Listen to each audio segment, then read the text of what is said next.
ఓవరాల్గా ఎంత కలెక్ట్ చేస్తారు మీరు అనుకుంటున్నారు? 1000 crores అయితే కలెక్ట్ చేస్తుంది.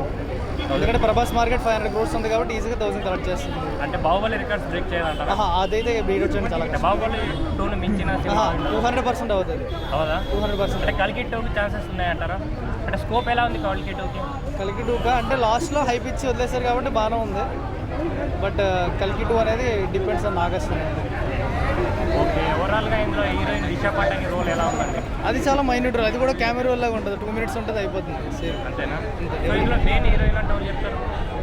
మెయిన్ అంటే first Amitabh Bachchan, second Prabhas, third Deepavali పడుతుంది.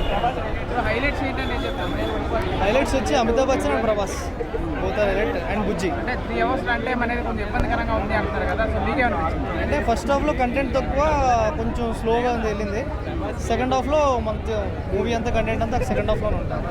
క్లైమాక్స్ హైలైట్ చేస్తారు. మైనస్ ఫస్ట్ హాఫ్ కొంచెం మైనస్, కొంచెం బాగా ఎక్కువ మైనస్. బాహుబలి బీట్ చేస్తుందా మరి?